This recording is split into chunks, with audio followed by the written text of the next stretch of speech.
Hello! Welcome to Drunk Doctor Who. Episode number 48, The Seeds of Death. Don't worry. Holden's coming. He's on the way. Anyway, this is the 48th serial of Doctor Who. We're in from, 6 episodes. I didn't even crack that for this deal. But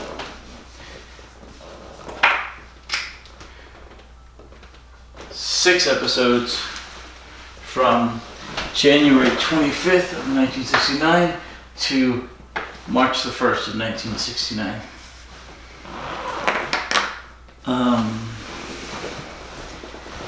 It's about the second Doctor, Jamie and Zoe, fighting the Ice Warriors. Hey, here you go. Did you start without me? Well, yeah, you were running long and late. Hey, shut the door.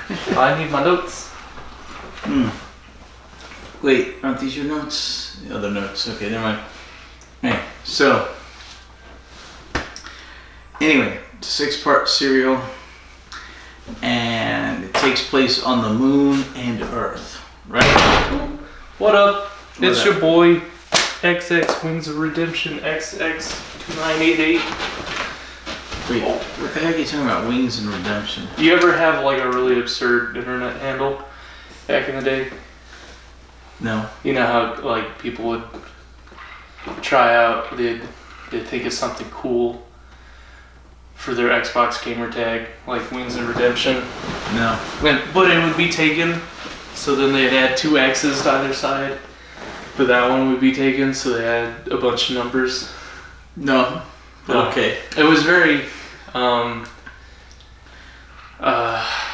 not status quo to use your real name on the internet, because back in the day, because people didn't know the security concerns, so people would have internet handles.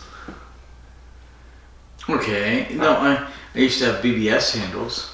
I don't know. What's BBS? Bulletin board systems. Oh. They were common in the 80s and 90s. Is the camera on you? It's pointed this way. Well, okay, I should be in the camera frame, right? Oh, yeah. Yeah, you are. Okay, and you should be in the camera frame. I am. It's slightly tilted more towards you, but, whatever. Whatevs. So, yeah, our main antagonists were the Ice Warriors.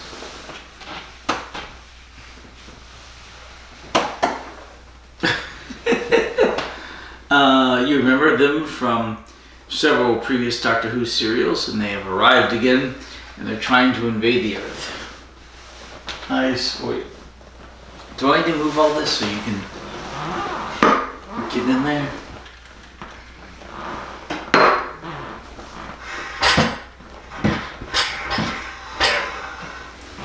How many R's does Warriors have? That's correct. All 2. right. 3. 2. You're good. I put 3 R's. These 2 and that one. 2 in a row. Alright. 2 back to back. You're good. This is all correct. And All we right. got the date back, because we forgot the date on a couple of them.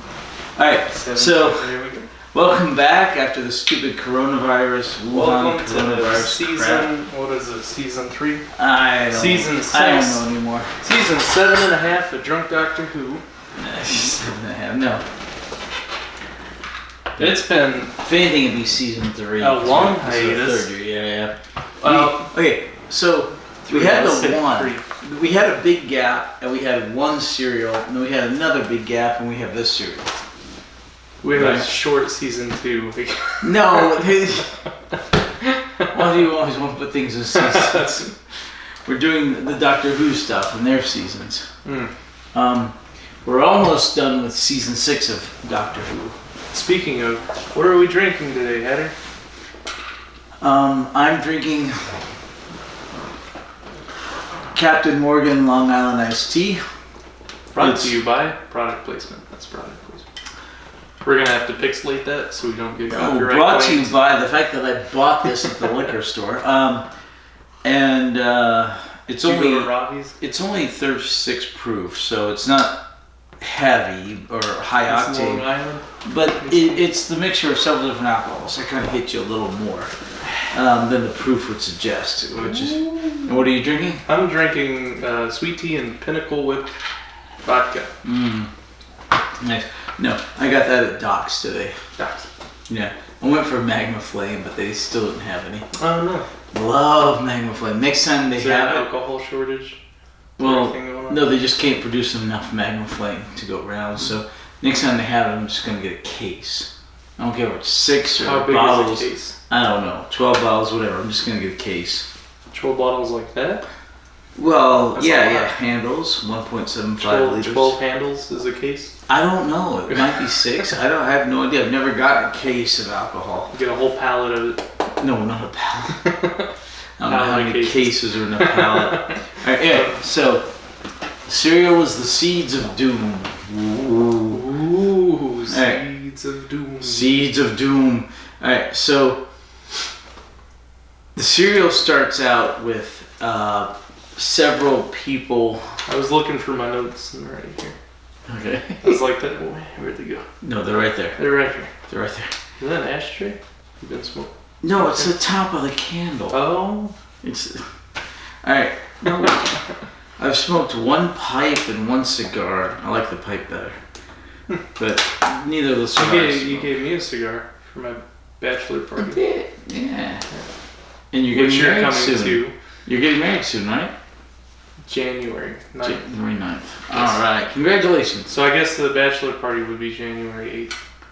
Well, January 7th would be better. You want a date of your cover? January 7th. Bachelor party. Magic the Gathering. Poker. Strippers? No. Yes. Halo 2. It's a video game.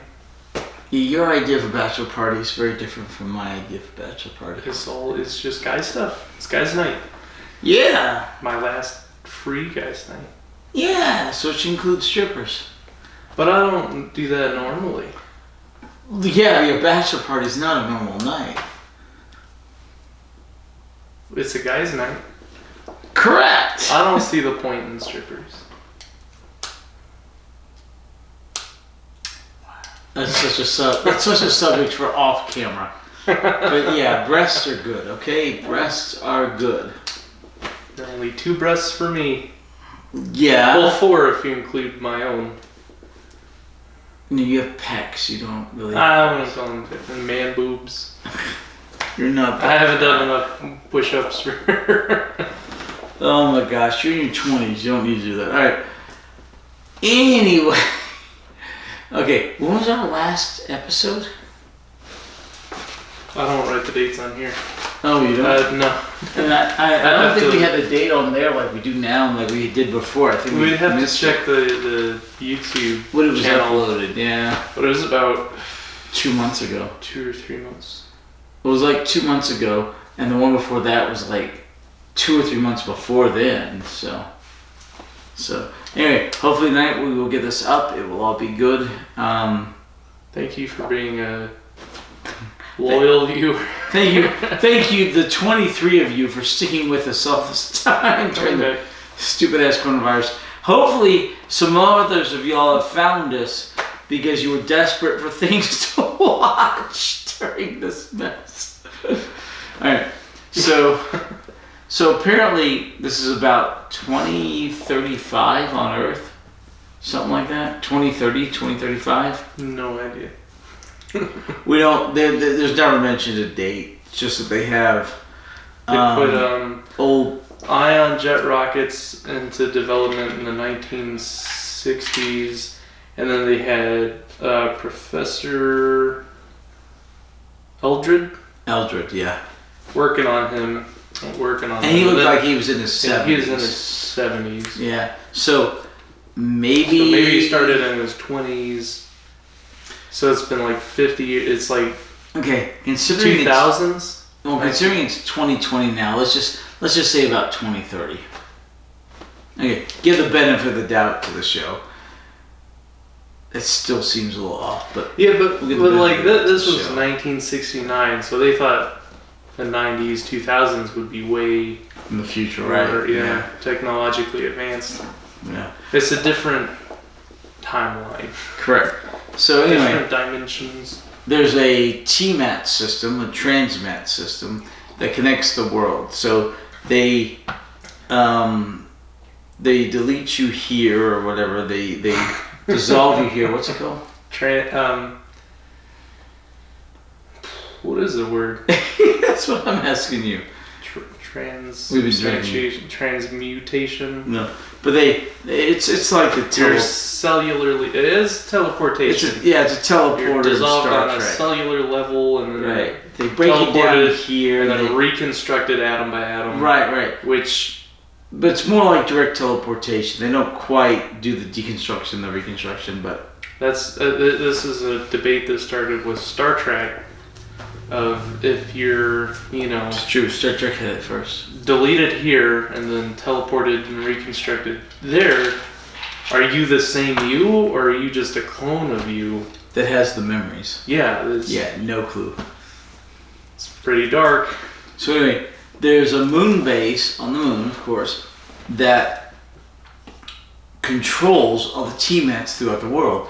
And the TMAT transfers everything from food to medicine to people to where they need to go. Yeah, to the point where cars are obsolete. They don't even drive around. Right. Cars are obsolete. Rockets are obsolete. All that stuff is done. And this whole... So basically everyone has a Hearthstone. Mage portals to Stormwind. Yeah. and it all is controlled by this place on the moon. So the Ice Warriors show up on the moon. I don't understand why it has to be from the moon. Or what the importance of the moon is. Because it has the best angle on Just Earth billions. to be able to transmit all the information. What about the other side of Earth? Yeah, they never mentioned that. Maybe they have. This might be a flaw in the design. They don't even really do satellites anymore. Really. They have some satellites. They have some. So maybe the satellites are reflector points. for So the they beam stuff on it the here, backside. here, and then back to Earth. Possibly, but There we go. Loophole closed.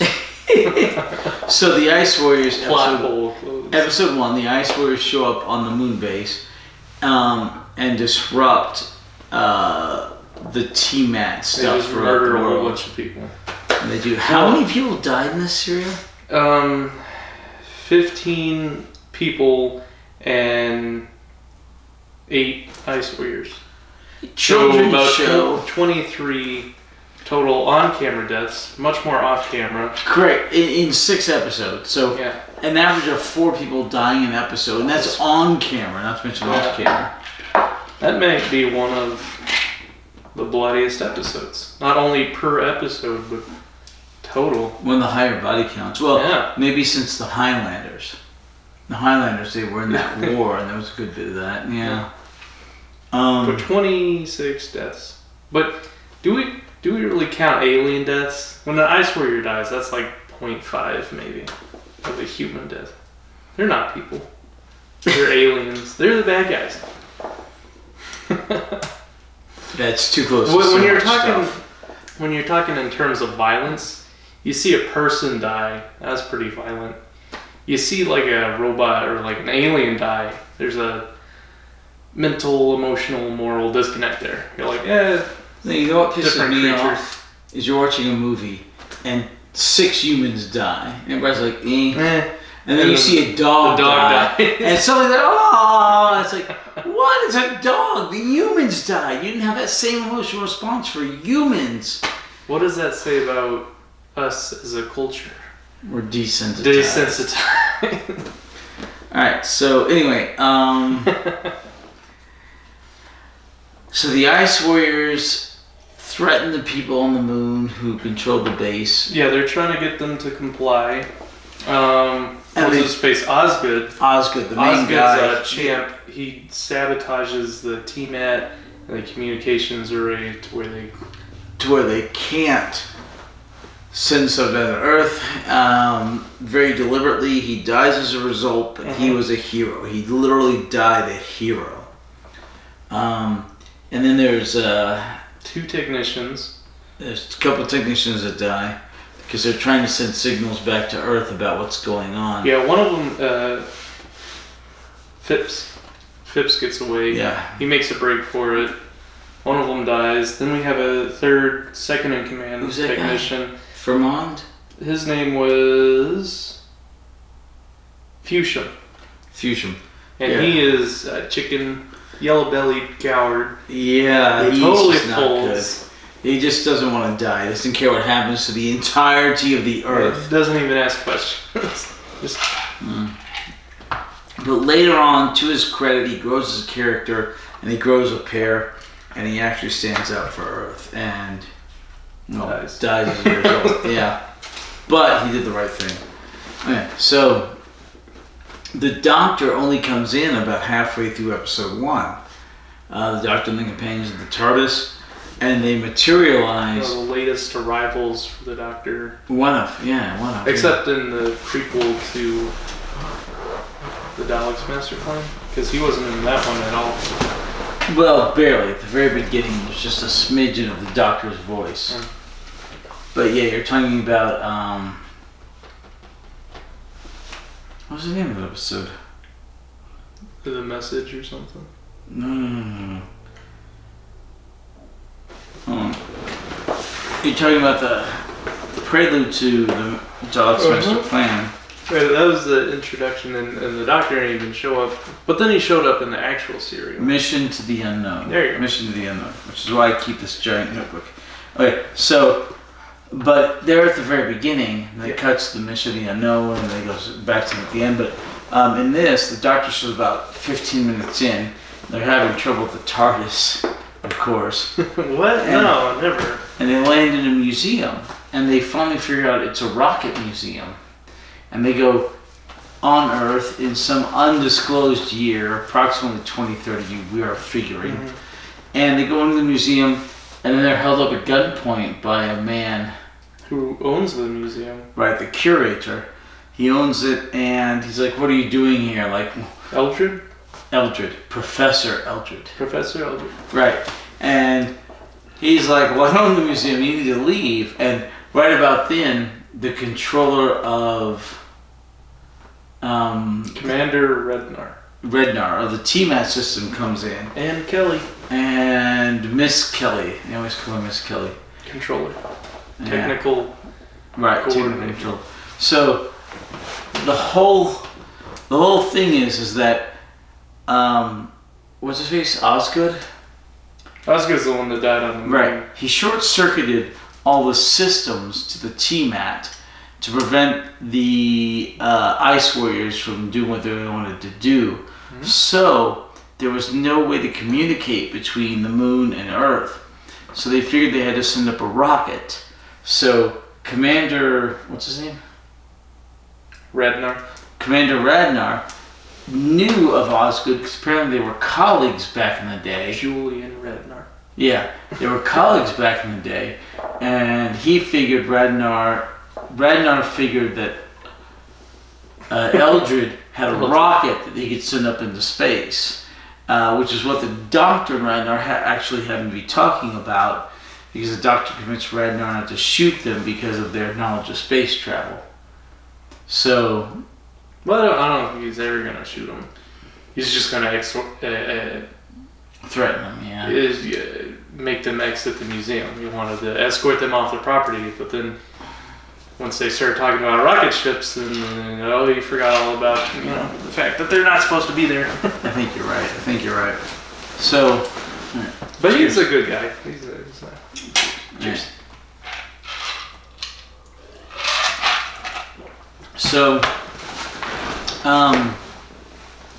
So Radar's like, we need you to send your rocket into space. We need to get these guys to the moon. We need to figure out what's going on. And Professor Eldred's like, no, I don't want to. Just out of spite, basically. Right. Well, he was very bitter because they destroyed. They discontinued all rocket research. Yeah. So Radar's like, no, we need this. And Eldred's like, no. But the Doctor finally convinces him. For the greater good, all these people rely on. Yeah. thousands will die, millions will die. All these people around Earth that rely on Transmat food and medical supplies. Yeah, apparently they have no stores of anything. They're completely dependent on the Transmat for instantaneous gratification. They didn't have any supplies of anything. They became too reliant on. Well, they have this computer system, which they, kind of this AI that talks to them and does all these calculations. And they're talking about the food and medical supply shortages. And he said, most populated places on Earth are doing pretty bad, but the more primitive places, they're holding out okay. Which I assume he means like urban versus rural. So there are probably, some places that are less developed with the TMAT technology that have storages and caches of food and medical supplies. It was literally in the terms of hours.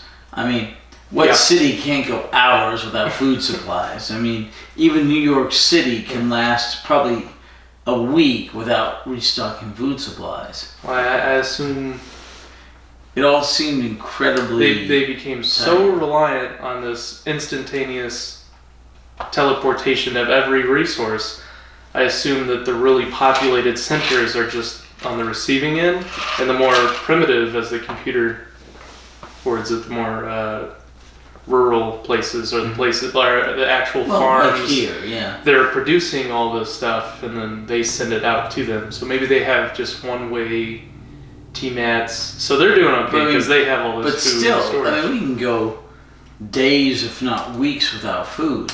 It's water, it's the problem. But we can go a good amount of time without food. But these are people that are so reliant on this technology, they don't even have cars anymore, which means they just teleport from place to place.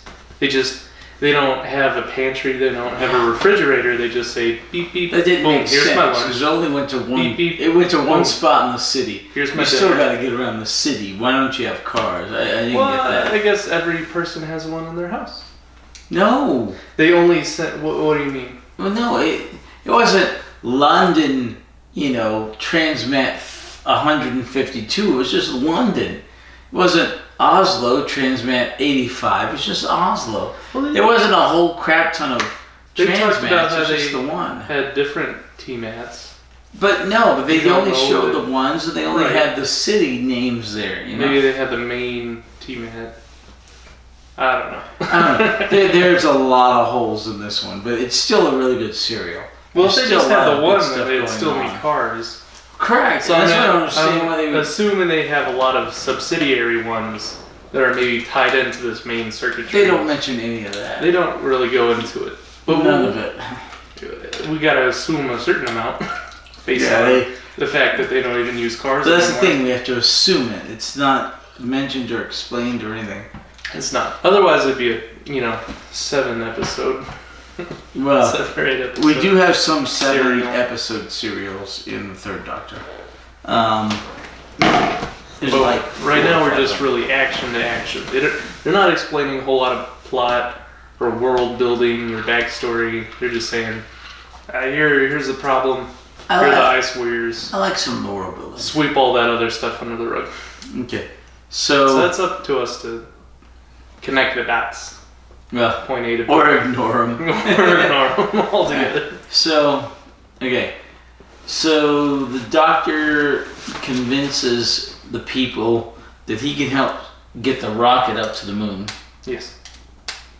And they do that, and the Doctor and Zoe know a whole crap ton about, rockets and space and math, but Jamie's like, I'm going too, you're not going to leave me behind. Jamie's just a sandbag they're taking along. In this case, his skills were not as applicable for the rocket ship, but... Kelly wanted to go as the third passenger. Correct. The rocket's equipped to carry 3 people. Right, it's like a crew of 3. But Radnar tells Kelly, no, she's too idle here on Earth. Right. It's a suicide mission. We'll send these 3 strangers up into space. See what happens. Yeah, it's a really weird serial. So, the Doctor, Jamie, and Zoe go up into space. Are we on episode 2 now? Yes. I think it's an interesting commentary on how a society may one day become so reliant on one certain technology that they become totally inept at basic survival outside of those circumstances. So much so that the entire world relies so much on TMAT technology, and not even a whole lot of people know how to work on it really, or even make repairs, which, you know, There Kelly, were like 2 people. yeah, there's two Kelly and Radnar's arguing, Kelly, you Oscar. can't leave because you're one of the only people that fully understands this technology. We can't lose you, which means every single team at place that needs a repair, they probably just teleport these 1 or 2 technicians to. And so, you know, it's a really fragile system when you think of it, because they have this really blind faith in how this technology is infallible and will never fail. Well, yeah, So it's when kind of it- like today in the internet, you know. When it does fail, the whole world is, you know, Right. There were already. on the fritz. There's never a break for night or meals or anything. So this could have taken place in a single day, Or a week. maybe 2 days. Maybe 2 days. There's rocket travel. We don't know how long that took. No, but it's all pretty quick. But like maybe a day or 2 days. But the whole world's breaking down. Social disorder. Diabetics, they need those insulin daily, and, Well, yeah, and you go without food for 2 days. There's going to be rioting and But a if lot you of have chaos. insulin, you're gonna have 2 or 3 weeks supply. Well, we would. Maybe Mm-hmm. someone who relies on a TMAT pantry wouldn't. I He goes, don't let me know. order my medicine from the pharmacy. Whoop, there it is. Mm. Maybe their whole house structure has changed where it's smaller because they just teleport everything and they don't really need to store things. They probably don't have a refrigerator, a pantry, a bookshelf. They'll just go beep beep, here's this book from the library. They probably don't have to store anything in their homes anymore because it's just, they don't have cars, they don't drive anywhere, they just have everything they need teleported to them, like food. Okay, I and still see there are a bunch medicine. of holes in this plot, right? Because every house is not going to have one of these T-mats. In fact, it only seems like 1 or 2 per city.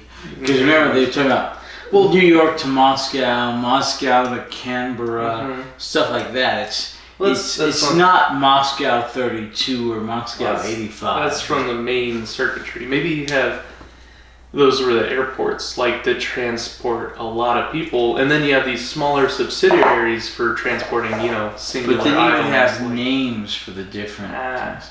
Anyway. Okay, so at the plot holes very aside. end of episode 2, they're taking off on this rocket. Yeah. They lose communication. Right, circuit breaker Credits. breaks out, Yeah. smoke and everything in this small And then we capsule. go into episode 3. I think we skipped some, but okay. So episode. Well, that was the end of episode 2, right when they take off from the rocket and they lose communication. Okay, so episode 3, they're trying to reestablish communication with the moon base and Earth because they need this guided signal to guide in their rocket to the moon base. Unfortunately, what's his name? Phipps had unplugged the solar system powering the guided rocket so he could use it as a trap to kill an ice warrior, which he does very effectively. It's really great. And he eventually does that to 2 or 3 of them. It's wonderful. Mm-hmm. He sets a trap, he executes it, it's great. But in this case, he had to unplug the signal beacon to get the doctors, Zoe and Jimmy in, which he didn't know they were coming in, and hadn't been using forever because rockets had been using forever. Mm-hmm. But then the Dr. Jamie and Zoe managed to lock in and land the rocket. onto the They're moon. on communication over the radio. Right. And then they used his radio signal to home in a landing beacon, Right. which made for a pretty rough landing. Yeah. So they messed up the motors on the rocket so they couldn't take off again, which Zoe found out by going down and looking at them, whilst the rocket was being refueled automatically, and Jamie was watching that. Also, Zoe was telling Jamie, you're in charge of the fueling of the rocket. Mm-hmm. Make sure you switch this thing off when it's full. He never did that. Well, he did it. We don't see it. Oh, okay. It was off camera. So the doctor goes in to the moon base in order to help save Phipps. Yes. And alone because the party. Well, yeah, because Zoe and Jimmy had their own things to do, which is the worst in D&D, right? Right. And then because then you have all these subsidiary stories. Right. And this guy's in the end. The doctor's running around like a chicken with his head cut off because he runs to a whole bunch of. They're doing this Scooby-Doo routine exactly. where they're chasing each other down the hallway. Going exactly. He helps. Okay, wait. During all this, after the Dr. Jamie and Zoe are up in the rocket, the T-Mac is sent to receive on the moon base. Yes. By what's his name? The Hanyak? Z-Man or whatever? Zuckus? Fusion. So he's decided he'd rather help the Ice Warriors and live than, and it doesn't matter as much to him if the people on the Earth die. So he's helping them, and he actually gets the transmat working, but they tell him to put it only on receive. So people on the Earth are like, oh, yay, we can send people up there. So Miss Kelly goes up there, and she knows the most about the whole TMAT system. And she goes up there and, what's his name? Fusion? Yeah. He tricks her, tells her a whole bunch of lies about what happened to people, and convinces her to fix everything, which she does. Let's see. You okay? Yeah. I'll be right back. Alright, cool. Alright, so I'll continue. So anyway, she fixes the transmat system, and then Miss Kelly's associates, the two people who accompanied her, are killed by the Ice Warriors. She does not try to run away, so she's not killed, but she's captured by them. So the Ice Warriors are parading her down a hall. The doctor sees her, and he's already, been in contact with her. He helps her, but he's captured himself. And this is toward the end of episode 3. So he's taken to the control room at the main Ice Warrior and Fusham, whatever his name is. And he asks what's in this case the Ice Warriors bring to the fore. And the main Ice Warrior tells him, well, look at it. He looks at it, he touches one of these balloon-like eggs, and it expands, and the spores, it bursts open with all these spores that apparently absorb oxygen from the atmosphere, and he falls down. And he is out the last bit of episode 3, all of episode 4, and into the very beginning of episode 5, because apparently he was on holiday that week. Because that's how they write the doctor out or a companion out, so they can do something.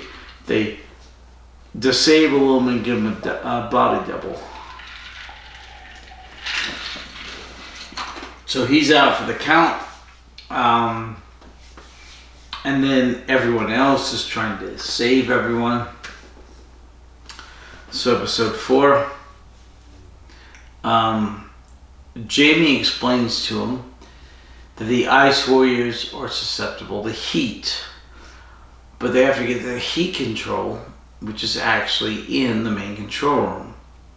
So this guy Phipps tries to do that, but he's too big to get through the duct because they're traveling around the air ducts, which makes perfect sense. because they're small and the ice warriors are bigger. The ice warriors can't get into the air ducts. But Phoebus is too big for this particular air duct. And they ask him, well, how big is it? He goes, this big. And Zoe walks between his hands because she is small. She's a little small lady. And she says, well, I can get through it. You okay? Yes. So I've had a lot to drink.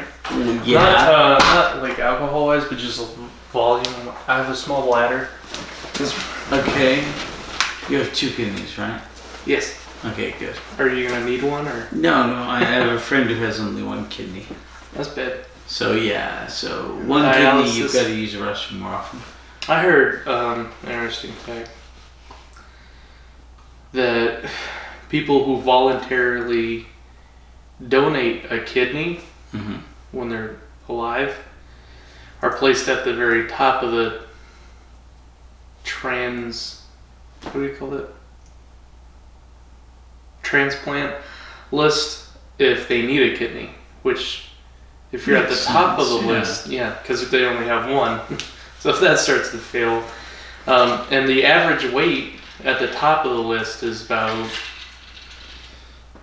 still a long time. It's like 900. It's like 3 years. So that's a long time to be on dialysis. And if you're not at the top, then it's like a lot more years. You can be on there for like 7 years. Basically, we don't have enough kidneys to go around. It sounds like a bad science fiction movie. Yeah. Hey, speaking of bad movies, we're in the business of writing one. Well, no. Eventually.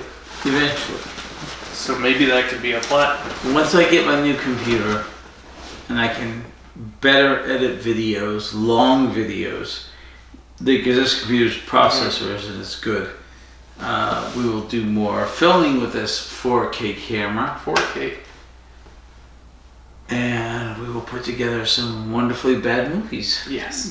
Just for we'll fun. Get a boom mic for fun. No, we'll get a Yeti.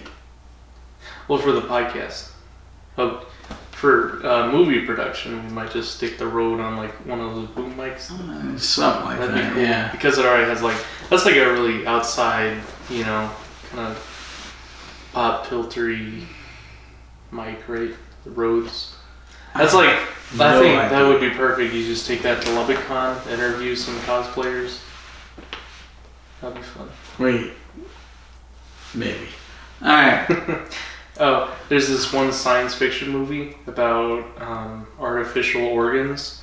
So they make these artificial hearts and kidneys and livers and stuff.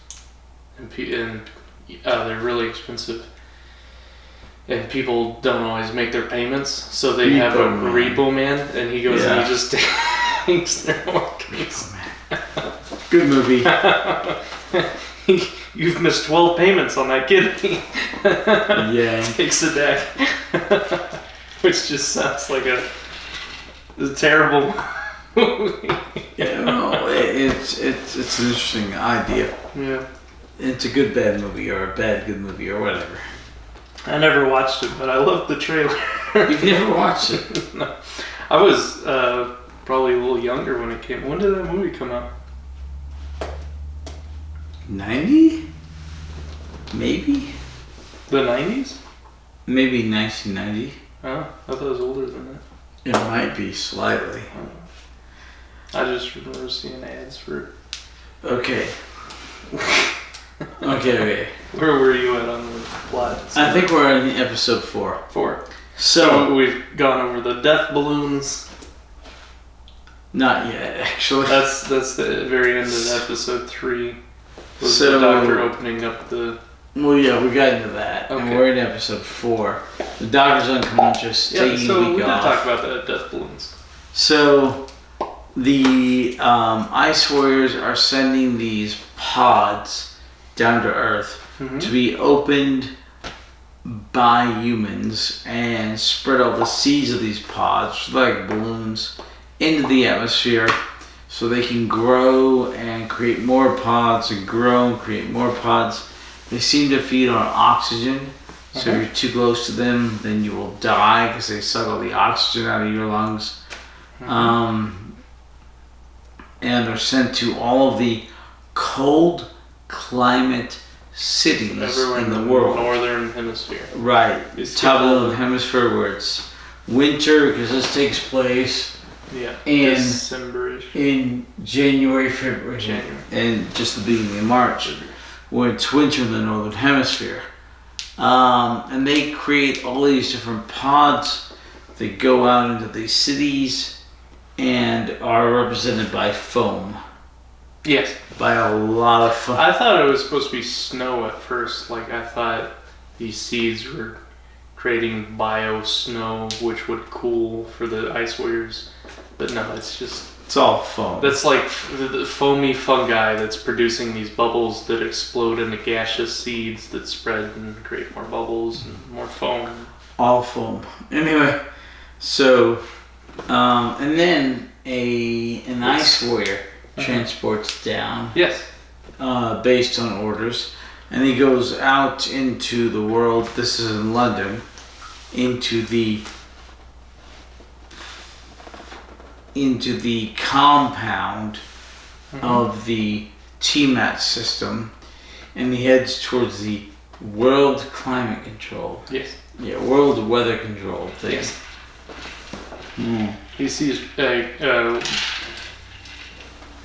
weed killers. He sees security guards spraying Germ-X on the fungus, Roundup weed killer on the fungus foam, which he then shoots them. What was it? 16 humans dead on camera? 15 humans on camera. 15 humans on camera. So we only saw one of the people spraying the fungus die, and then later we learned in the radio report that the others two also died. Yeah. So a lot of people died. Tons of people died. On camera and off camera. You know, children's show. So, he heads towards this world, weather control. He eventually gets there. He kills the people there. The one dude there. Well, the one dude. The world weather control. There's one guy. He kills him. He shoots him. In theory, there were other people off camera. We could see that. With his wrist flashlight. Right. The right hand. And this guy dies. Which is an ion weapon. Ionizer thing. This is what they refer to it as. This guy dies, and then the ice warrior moves all of the mechanisms, the handles on the world weather control to dry as opposed to rain. And then shoots it and fuses it shut. So then, back at the ranch, back at London Control. Scene transition. Okay, so the doctor, Zoe, and Jamie have transported back from the moon to the control room in London because they got the TMAT working that well, and so did Miss Kelly. And what's his name? Which one? The Z-Man or whatever. We have Fusham and Fusham. Fusham Phipps. Oh no, Ships dies. He died, yeah. When they were doing the weather thing. Did we cover that yet? Yeah, we're covering that now. Fusham. Alright, Zoe gets in a tough spot. She calls for help, and she is literally the damsel in distress. The epitome of the damsel in distress. Fusham finally drops a pair, and he rushes the... Well, first we still have Phipps and the maintenance duct, and he shouts to distract the ice warrior, and the ice warrior turns and shoots him, which was hard to see. Kind of, it happened really fast. Correct. And then he turns back to Zoe, which is when Fusham finally... Right, she yells, help me, help me. Fusham grows a pair. He charges the ice warrior, spins him around, he gets beaten like a redhead stepchild. And but Zoe manages to get away. After she turned the heat on, makes the ice warrior. She just stood there the whole time all this was happening. So first we have Phipps, who sacrifices himself to distract the Ice Warrior so she can make a run for it. And she stands there. And then we have Fushim potentially sacrifice himself as he engages with the Ice Warrior. He's getting beat up.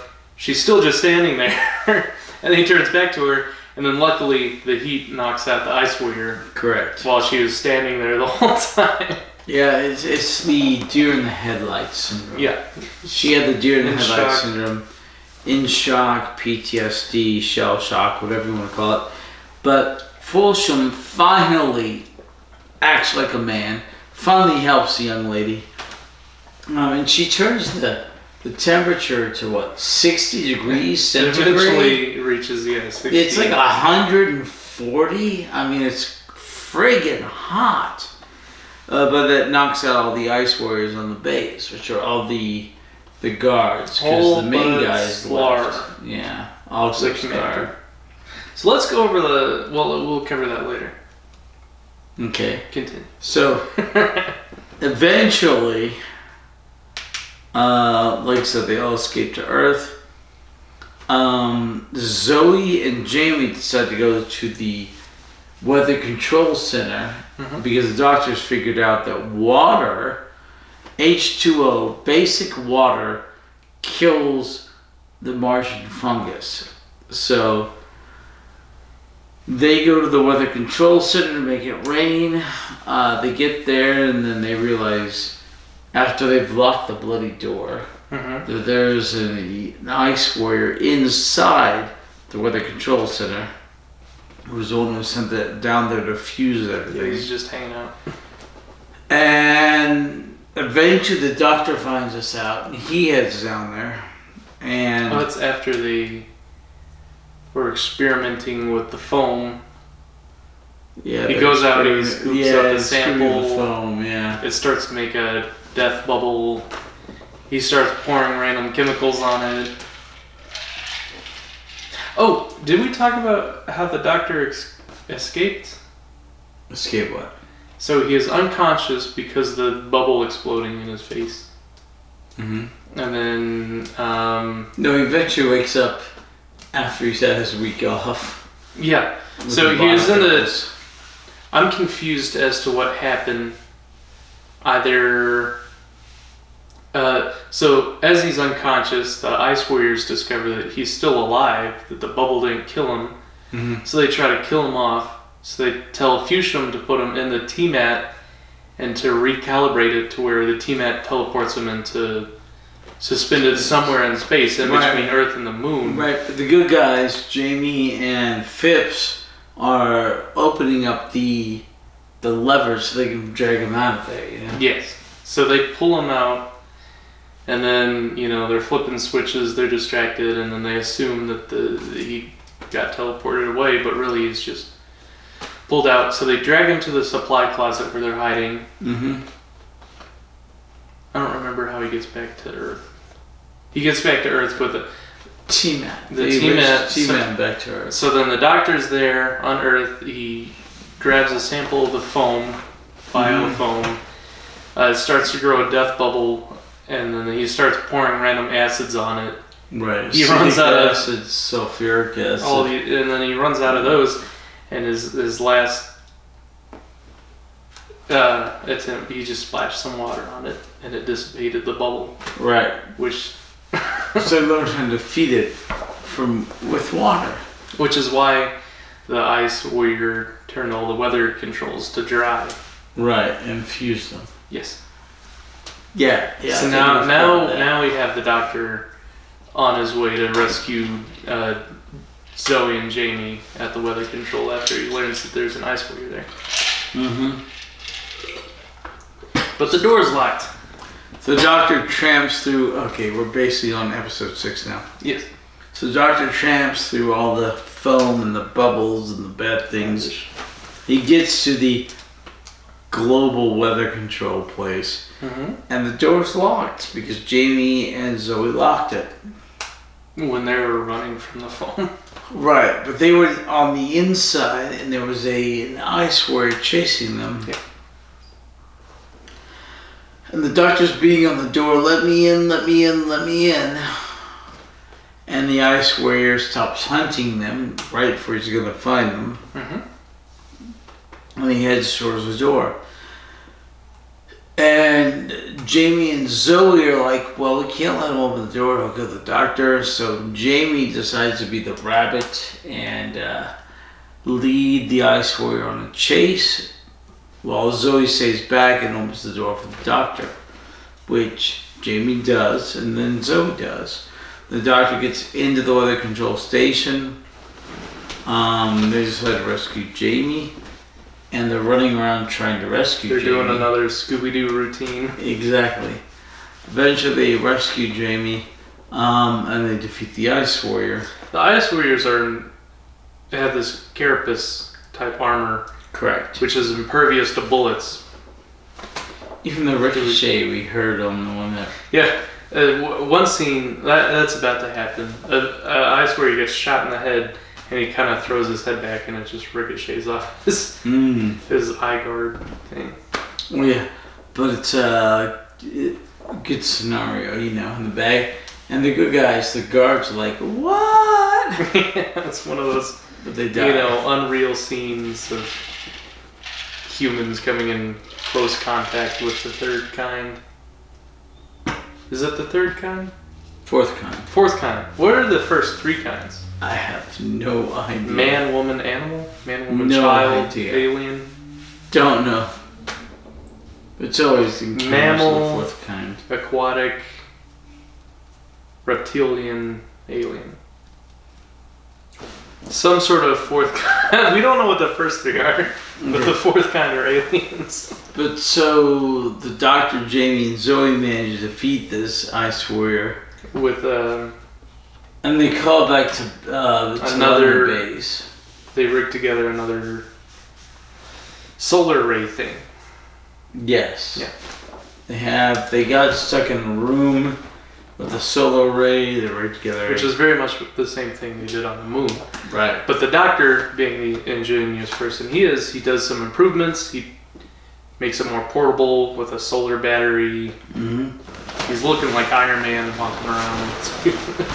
Not exactly. Like the very first Iron Man. But they rig it and they defeat the Ice Warrior, and then they tell the base about it and how to defeat, the fungus.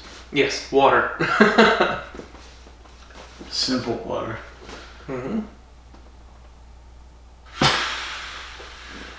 Okay. Then the doctor has them teleport him to the base. Yeah. So we learn that Fuchsium, after finally growing a pair and saving Zoe, and then the doctor, Zoe, Jamie, and Kelly get teleported back to Earth, all that happens. Fuchsium stays behind, and the reason he does that, at first it seems like, he's afraid to face trial for his actions as a traitor, but in reality I think he was doing something heroic. Like saying, well, they said, once you teleport us back to Earth, how are you going to get back to Earth? And he lies and he says, there's a timer function. I'll set the timer on the T-mat to delay 10 seconds, then I'll jump in the thing and get teleported. Yeah, and she says, it's broken. He says, no, we fixed it. So they leave him. Turns out she checks it. It is broken. And her conclusion is, oh, he's in allegiance with the Ice Warriors. He's putting his own life ahead of, he stayed on the moon to work with the Ice Warriors because he's just trying to survive.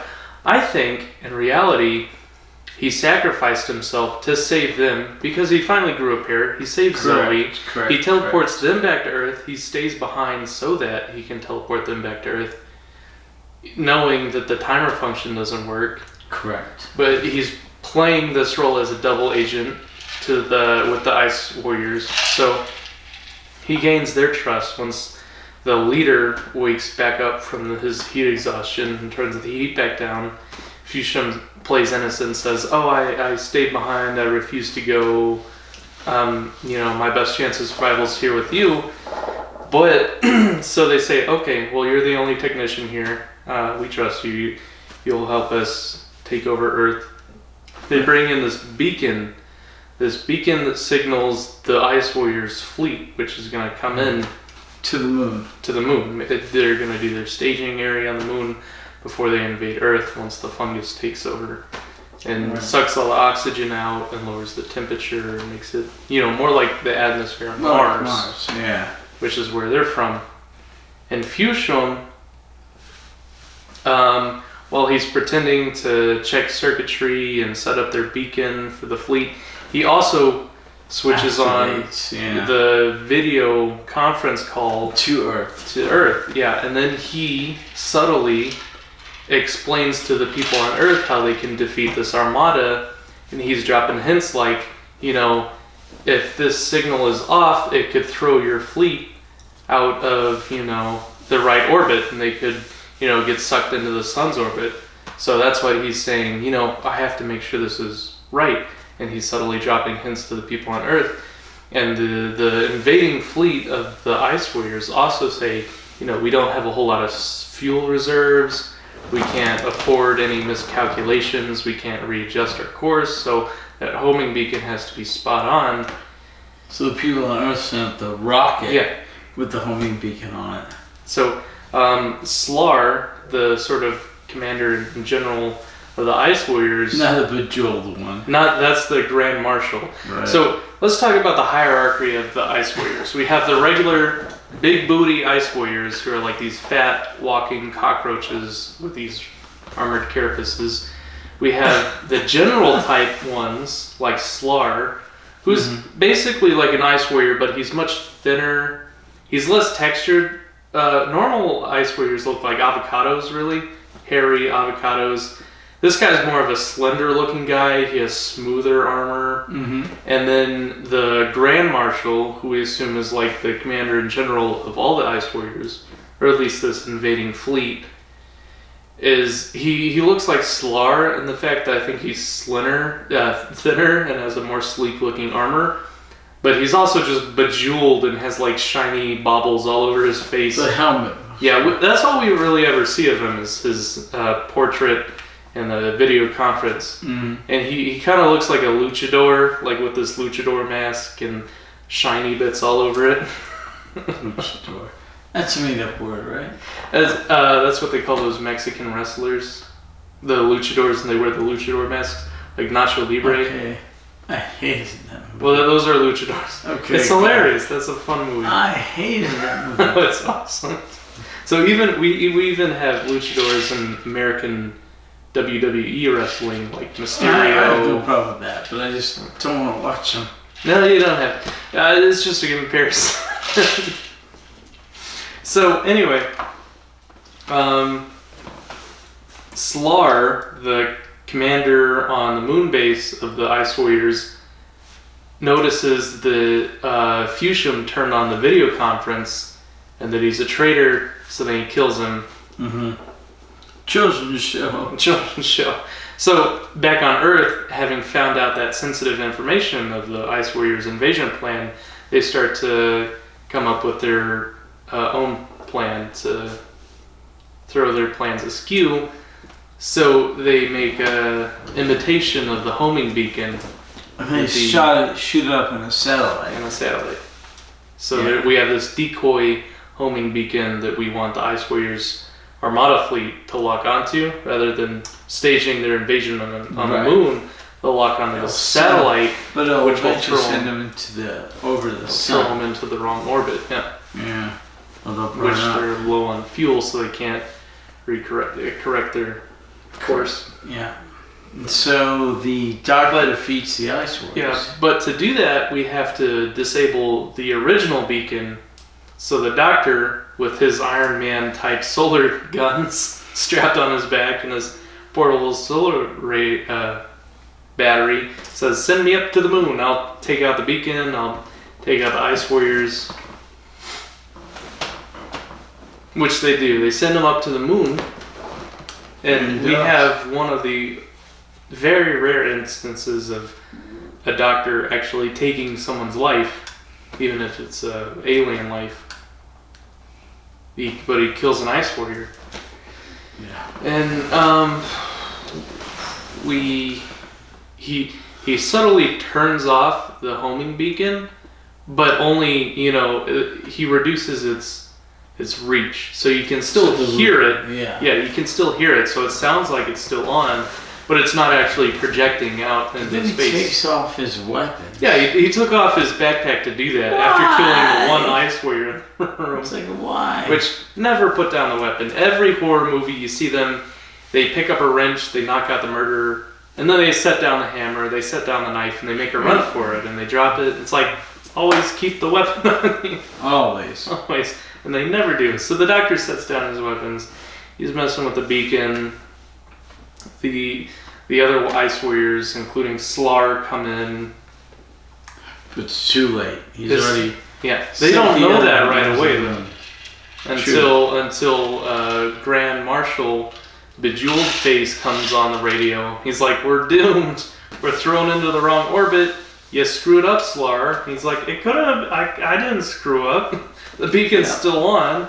Can you correct your course? He's like, no, we don't have any fuel for that. So then Slar turns to the doctor in his moment of defeat, and they have this really interesting intellectual conversation, this moral dilemma of tete-a-tete. Tete-a-tete. Tete-a-tete. The French word. Right. Tete-a-tete. Right. For a mano-a-mano kind of conversation. Right. Correct.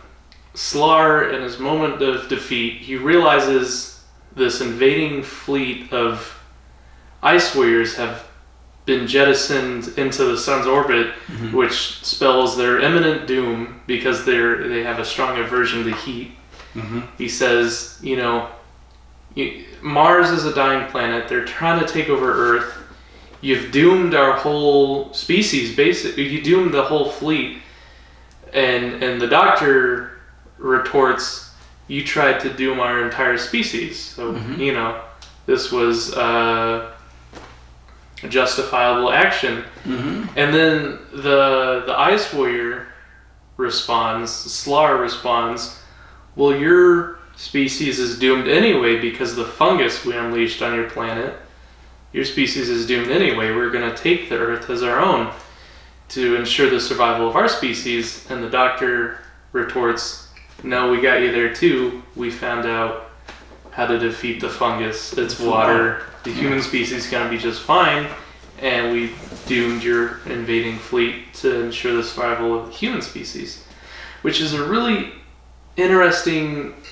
I like when you have, moral gray areas in the antagonists. Because really, they're not like the Daleks. The Ice Warriors aren't out for just extermination and the superiority of their own race. They're trying to ensure their own survival. And the only way they know how to do that is to take over another planet and, adjust its living conditions to that of their previous planet, which is dying. Venus. Venus is not reality. Who knows why they chose Earth instead It's the next planet. That's why they chose Earth. So, they're definitely the bad guys. Even though they try to justify it as ensuring the survival of their own species, right. They're trying to kill off the entire human race at the same time. So it's not morally justifiable, but it does give them some... some moral ambiguity, sympathy-ish, because they're trying to survive. They're not doing it in a very nice way. They didn't bother trying to negotiate or anything. Agreed. So they're very much a warring type species. Okay, so what questions did you have? So first off, because we're at the end. Of that's the end of the plot. So we defeat the Ice Warriors. The Doctor gets back to Earth. They're all celebrating. The Doctor and the companions slip off in the midst of the celebration. Go back to the TARDIS. As always, they turn to the Doctor. They're like, "So how did you wait? Where'd he go? He's gone, like Batman. He slipped out into the shadows." And Jamie and Zoe, as always, are like, you slipped away before the celebration ended. And he's like, it's easier this way. We don't have to answer questions, and we just gotta get out before they detain us to debrief us and blah blah. We can't deal with all that political stuff. So they slipped away, and that's the end of the episode. Next time, the Space Pirates. The last and final reconstruction. Hey. Last reconstruction. The last reconstruction. He drinks.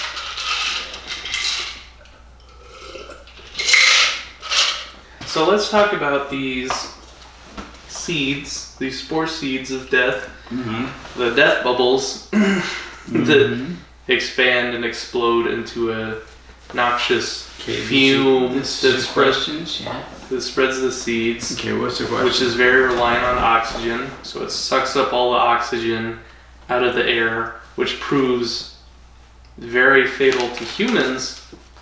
But, however, the doctor has the same exposure to this gas, like point blank, sucks all the oxygen out of his lungs. He passes out immediately, but he doesn't die.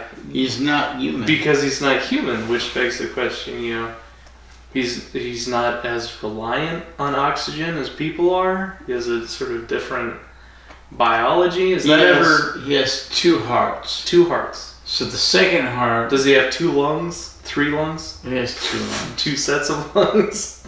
He has the rest of what we have, but he has 2 hearts. 2 hearts. So he has an extra cardiovascular system that helps him he had when the other one shuts down. More oxygen in his blood than, say, a human would to keep his brain alive and his organs functioning. Because you could easily argue that. So they sucked all the oxygen out of his lungs, which caused him to pass out, but he survived with, no real consequences. We'll go with that, yeah.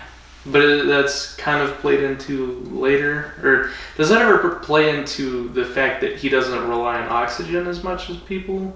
Does that help him hold his breath longer? Yeah, we'll go with that. Yeah. Maybe. Yeah, seriously. But it's never really... No, the doctor has abilities that humans don't have, and that show frequently. And so we'll work with that, So my next question is, after discovering the Ice Warriors, after discovering that the doctor is not dead, they comment, that's strange, that's pretty uncommon. Most people would die after all the oxygen is sucked out of their lungs from oxygen starvation. He's not dead, he's still alive, he's just unconscious. They say, that's odd, let's kill him. So they want to kill him off. For some reason, they try doing it in the most elaborate way possible, rather than shooting them with their ion flashlight wrist guns. They just 1960s, right? James Bond, the bad guys always try to kill the good guy in the weirdest way possible. So the good guy has a chance to escape. Seriously, it always happens. Do you expect me to talk? No, I expect you to die. Exactly. Laser slowly coming. Right, exactly. Just kill the guy. They put him put a bullet in his brain, but you don't because you want to do it this way. You have to have your bad guy moment. Monologue. Yeah. Your master scheme. Seriously, it's just a thing. So rather than just shooting the doctor to ensure that he's dead, they put him in the T-mat. But they tell Fushim to recalibrate the T-mat to where he's able to teleport him suspended in space. It's just the most convoluted way to kill him. But I noticed that the sort of Slar, the commander guy, he doesn't have his own wrist gun. He just tells other avocado Ice Warriors. Don't they look like avocados? They kind of have this textured... carapace. They look a bit like that. It'll change in the... They're real chunky looking. They got big old waists. Yeah. They look like avocados, except for Slar, who's this more commander, angular, slimmer looking guy. He doesn't have his own wrist cannon, so whenever a human shows up, he just orders his other Ice Warrior guards, kill that person, because I don't think he has his own gun for some reason. He should, though. He should, that would make sense, but he doesn't. So, when Slar woke up from... Wait. So I don't know if there were still other Ice Warriors in the room that could have executed the Doctor, or maybe Slar told Fusham to kill the Doctor that way, the really convoluted way, with the TMAT system, because the other Ice Warriors were still patrolling, looking for the other humans. I don't know, it still seems strange to me. You could have just maybe beat him over the head until he's Agreed. So, I don't know. But I don't know as you don't know. I don't know. I really don't. Okay. But we can speculate. And that's about it. Those are the only questions I have. Okay. Cool. So it's been a while. Oh, it's been so long. It's been like 2 months. Alright, we hope you enjoyed this episode of Drunk Doctor Who. Probably not as much as we did. Exactly. Unless you're drinking along with us. If you're drinking along with us, then salute. Let us know in the comments below what you're drinking. Also, don't be shy and ask us any questions. You know we have 48 episodes and like 5 comments. Yeah, so that just assures you that we're definitely going to reply personally to your comment. True. So please discuss with us below. We scan those comment sections frequently. And all of them. Yeah, every episode. Yeah. And next week, or 2 weeks or so, Space Pirates. Next week or the week after, Space Pirates, because we have... Well, it's Thursday. I'm not working, by the way. We're going to watch... What are we watching? Raiders of the Lost Ark. Raiders of the Lost Ark. In theaters. Right, IMAX, Raiders of the Lost Ark this Thursday, because they've got to go with the classics. They don't have any new movies currently. Ashtray? Sing our Astro song. I don't smoke. What? Boop. I forget. Oh, ready? Wait. Oh, okay. Seriously, a couple weeks, Space Pirates, the very last reconstruction, and then on to the War Games, the 10-episode serial of the Second Doctor, the very big finale. Alright, see you later, guys. Thank you so much. We're gonna make an ASMR. No, you ever watch ASMR? You press the red button. Okay.